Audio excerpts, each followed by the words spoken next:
Are we ready for some more speakers? And now, PNM family, it is my honor to welcome a man of vision, discipline, and dedication to the People's National Movement. He is the Vice Chairman of the People's National Movement and the leader of opposition business in the Senate. As former Minister of Foreign Affairs, he represented Trinidad and Tobago with strength and dignity, and he is still showing them how it's done today. A true servant of the people and a fighter for what is right. Please give a warm and powerful welcome to Senator Dr. the Honorable Amery Browne. Lucky for you, my friend. I in a good spirit. I drink in a good spirits. The vibes right up to the limits. So don't hold me down, don't fight me down. Yeah. Good spirit. I drink in a good spirits. The vibes ain't cars in a minute. So don't hold me down, don't fight me down. Yeah. My friend and them couldn't tell you about me. Good people is good people. We only want love in we circle. Yeah. Good night, PNM people. Where two or three are gathered in the Lord's name, He is here in the midst of us. And we are way more than 2 or 3 here in this beautiful community center. I want to congratulate you for coming out in your numbers in opposition, coming out in your numbers to support the People's National Movement.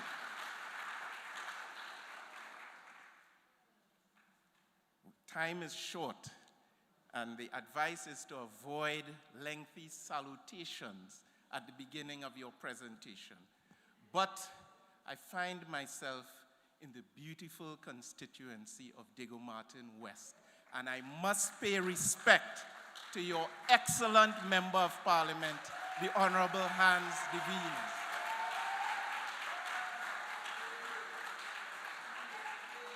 What an inspirational young man that can lift the minds and spirits of every individual in this community. And of course, our Prime Minister to be.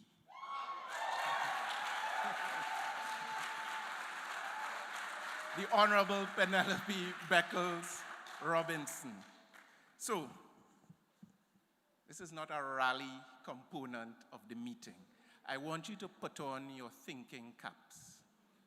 We just sent our school children back out to school, and many of our parliamentarians worked very hard to provide supplies, books, bags, stationery, etc. And that is another signal that the PNM cares about the young people of Trinidad and Tobago.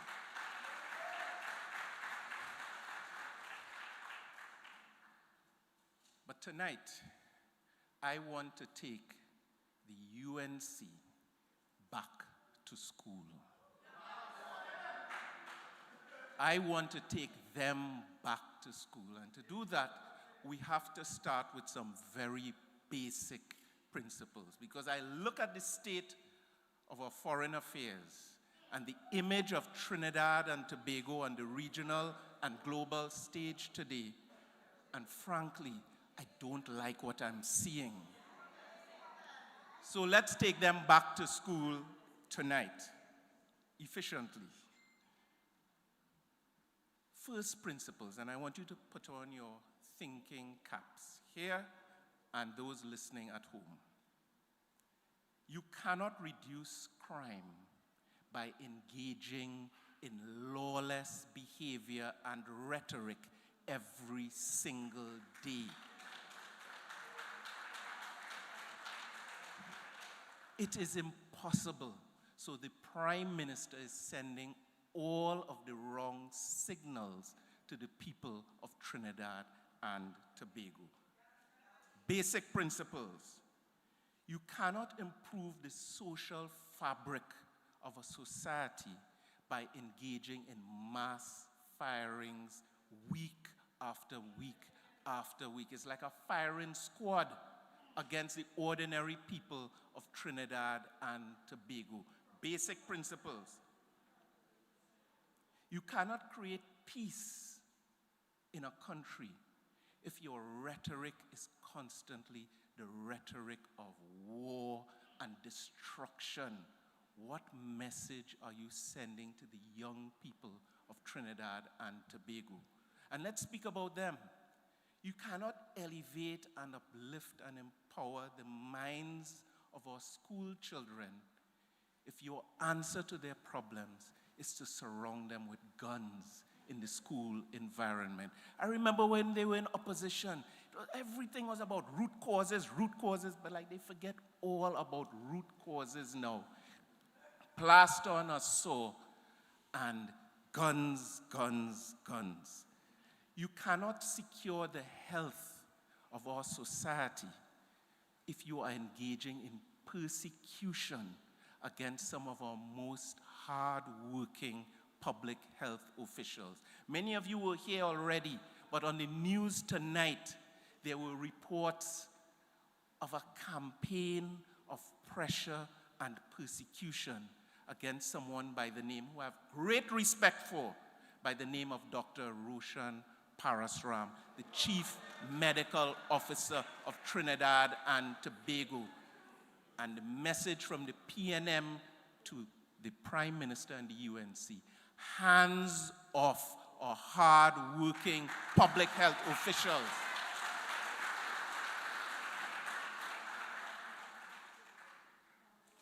You cannot improve social harmony in a society by militarizing and weaponizing the society.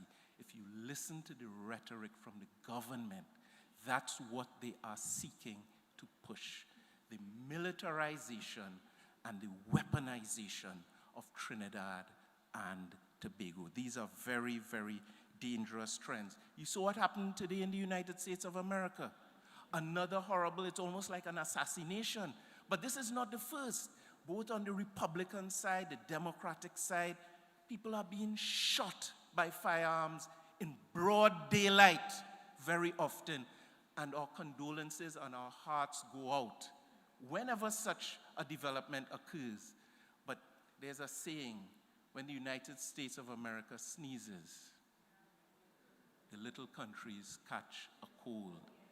So if our direction and our trend is weaponization and militarization, watch out Trinidad and Tobago. All of those trends, road rage, domestic rage, political rage, militarization of our rhetoric and sadly of our society.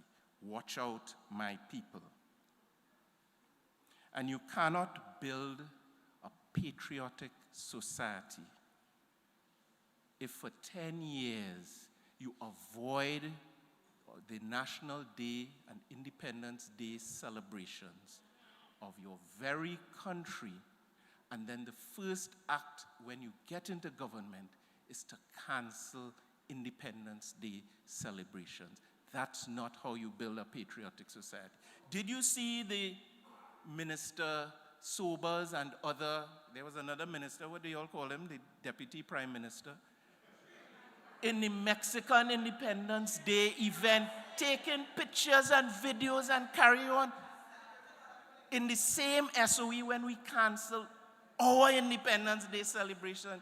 I have to say, I am ashamed when I see that kind of behavior. You cannot build a patriotic society if that is the mentality you are projecting to your people. Basic principles, back to school. And you cannot build on the international profile and image of Trinidad and Tobago if your words and actions are leading us into diplomatic isolation. Isolation. Diplomatic isolation. When you look at our environment, CARICOM surrounds us. We are CARICOM. CARICOM is us. We are founding members of the Caribbean community. every step this Prime Minister has taken and every word she has uttered is leading us into isolation from our very family in CARICOM. Look at that. She did not even deign to attend the CARICOM heads of government meeting in Jamaica. She couldn't be bothered. And has she ever given you, the citizens of this country, a reason for her non-attendance? She could not be bothered to do so. And more recently, she failed to attend or even send a ministerial representative to the Africa CARICOM summit in Ethiopia, when you saw the Prime Minister of Barbados with two of her government ministers accompanied her, plus multiple ambassadors and public servants, demonstrating the respect Barbados and other CARICOM member states have for CARICOM and for our African brothers and sisters, and for the promise and potential of the linkage across the Atlantic. So I listened when the United States of America slapped these 15% tariffs. I listened to the Minister of Trade. He had what seemed to be an intelligent response. He said, we are not afraid of the tariffs because we'll be looking at exploring other markets, non-traditional markets. But then in one of the biggest markets to be explored and exploited, we are sending all the wrong signals. That is what this Prime Minister is doing. And then most recently, the President of Colombia, very distinguished, young and dynamic president, basically reaching out to us via the public space. And the response from the Prime Minister was so undiplomatic, undignified, and unbecoming of the leadership of this great nation. It made me ashamed. It made me ashamed. Yes, I cringed. So the nation discovered, I knew it a little while before, that the Prime Minister is going to the United Nations General Assembly in a few weeks' time. So, you know what the drama will be. I don't have to tell you what the drama will be back in Port of Spain. I'm not getting into that. So she's going into the United Nations, and she's going to the United Nations General Assembly. I am not upset about that. I am glad, because that's where a head of government is supposed to be.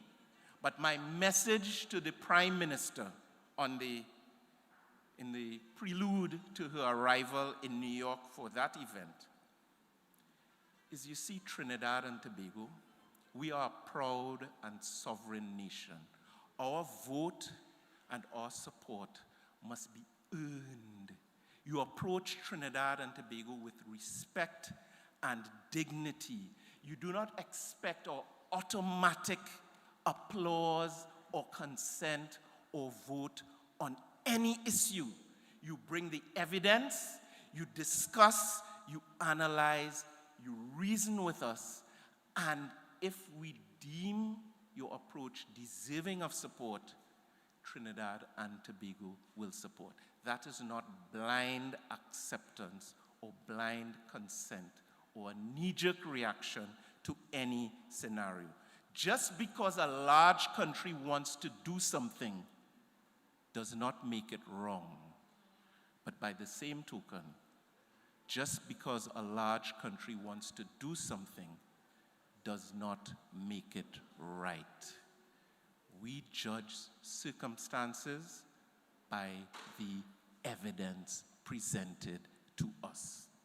So how should we determine our positions? How did we, in the People's National Movement, determine our foreign policy positions? It's not by what is convenient. It's not by who we like and who we don't like. It doesn't work like that. It's not who supported us maybe in an election campaign or didn't support us. That's not how we form our positions. All our foreign policy positions are founded on national principles, national values, domestic and international law, and the revised Treaty of Chaguaramas. There is a solid foundation for every position we have taken. I cannot say the same thing for the foreign policy of Kamala Persad Bissessar and Trinidad and Tobago under the United National Congress. At the UN, all nations, small or large, have the same vote, just like you at the voting booth. Each has the same vote. So you have to respect us, just like we will respect you. We are not here merely to be lectured to or bullied. We have a perspective of our own. And the voice of Trinidad and Tobago traditionally has been the voice of reason, the voice of peace, the voice of intelligence, and the voice of integrity. That's the voice of my nation, of our nation.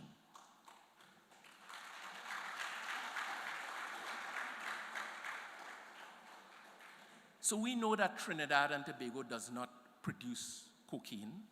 If there's cocaine here, it has come from somewhere else.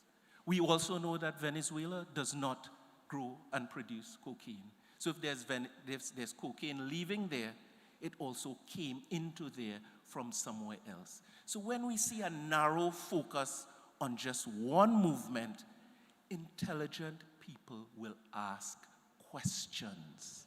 And that's what we've been doing. We've been asking questions and hoping for intelligent and respectful answers, not empty rhetoric. So if a suspicious boat is leaving Trinidad and Tobago shores, as has happened, and going somewhere else, I don't expect any sovereign state to assume that that boat is leaving this country at the behest of the government of Trinidad and Tobago and bomb it to smithereens. It does not work like that. And when Venezuela itself had increased its rhetoric and threats with respect to the Essequibo region in Guyana, what did Guyana do? They didn't talk about invading Caracas with their big friends or anything like that. They sought the recourse of international law. They took that controversy to the International Court of Justice, where it is proceeding today with the full support of us who form the government of Trinidad and Tobago, and with the full support of the very CARICOM that Kamala and the UNC are isolating us from at this time.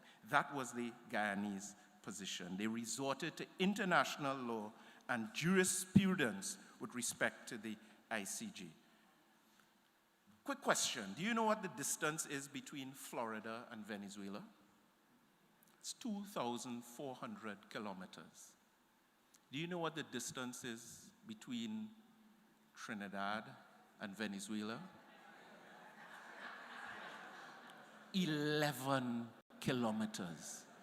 So if you expect our perspective on a neighboring country to be identical in every respect to that of a country that is 2,400 kilometers away, you are making a grave mistake. I will leave that issue at that. But to our friends in Tobago, I realize Tobagonians have not been complaining when they hear the war generals talk about Trinidad is very supportive of this armada and war effort, because Tobago is saying, I'm glad you all are leaving me out of that talk. Trinidad, everything is Trinidad. Fair enough. When I was the foreign minister of Trinidad and Tobago was at its strongest on the issue of nuclear non-proliferation. This nation was absolutely sound in its abhorrence of nuclear weapons and their spread across the world, because they imbalance the world, and in one fell swoop, humanity could become extinct, and every other creature could become extinct on this planet. But just because we abhor nuclear weapons, if a country accuses another of harboring weapons of mass destruction, do we automatically clap and clamor for invasion and regime change? That actually happened at the United Nations, where presentations were made about yellow cake, and it was a whole controversy. Trinidad and Tobago then adopted a very responsible position and never supported the invasion of Iraq. I'm lodging these things in the national record and mindset. You can understand the implications for what is going on today. Our support should never be taken for granted. You have to bring the evidence to us. So just because we don't like weapons of mass destruction doesn't mean that we'll automatically support you in an allegation against another sovereign state. And just because we abhor illegal drugs, if you just use a little catchphrase, it does not mean that our support should be automatic. Our position is always based on what? Evidence. Evidence. So, there were many wars fought to restore democracy. We've seen how all of those wars have ended. Many cases, the country ends up worse because there's no winner in many of these violent conflicts. We've seen that before. We've seen it before. And now there's not even reference to the United Nations. There's not even reference to CARICOM, which is being dismissed and disrespected by the Prime Minister of Trinidad and Tobago. I'll just give you one other example. On the 23rd of September, a case is going to be called at the International Criminal Court. You know who's coming up before the ICC? The former president of the Philippines. His name is Rodrigo Duarte. And he was a very cavalier head of state of the Philippines. His main rhetoric as president was the war on drugs. But he stands accused of breaking the law of his very country and violating international law in the pursuit of what? This same war on drugs. And this month, he's going before the International Criminal Court. So just because you're saying, and you know what he was saying, Philippines first, I put my country first. But if in so doing you are breaking the law, watch out. You might pay a heavy price down the road. So I hope those who need to listen are listening. And at a basic level, you cannot convince me that your government is serious about drugs when you have selected as a member of your government the only minister I'm aware of on video record using and advertising and offering expertise on the use of drugs and the combination of marijuana and cocaine on videotape, was a minister then, and guess what? Back as a minister now. It don't add up. It does not add up. You cannot convince me. So yes, the PM should be going to the General Assembly, but not to parrot somebody else's rhetoric, to represent Trinidad and Tobago. I remember David Rudder had a great song, Rally Around the West Indies. And in that song, he had a rhetorical question. Does this world, does it still need small islands? And my answer to that is yes. This world still needs small islands like Trinidad and Tobago, because we have a unique sovereign perspective of our own. We have a voice, we have an identity, we have principles and values which should never be muted in subservience to anyone else. Friends of all, including friends of the United States of America, but satellites of none. Friends of all, but satellites of none. So, if the issue is Gaza, Trinidad and Tobago has a voice and a perspective. We have not heard that since the 28th of April. If the issue is the International Criminal Court, which is under attack right now, Trinidad and Tobago has a sovereign position because we are founding members of the International Criminal Court, thanks to A.N.R. Robinson. We have a voice on that matter. We haven't heard it since the 28th of April. That voice, that unique Trinidad and Tobago voice, does not use words on the international stage like carcasses and blow them to bits and pieces. That's not the voice of Trinidad and Tobago. That's another voice. That's an echo. That's a parrot. That's not my nation, of which we are all proud.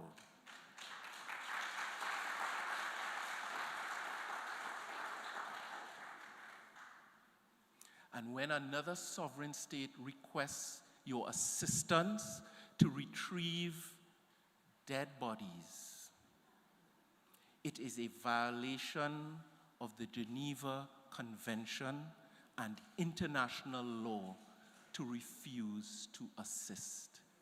I repeat, when another sovereign state asks for assistance in the retrieval of dead bodies, it is a violation of international law and the Geneva Convention to refuse to assist, particularly in the cavalier, dismissive, disappointing manner of Kamla Persad-Bissessar.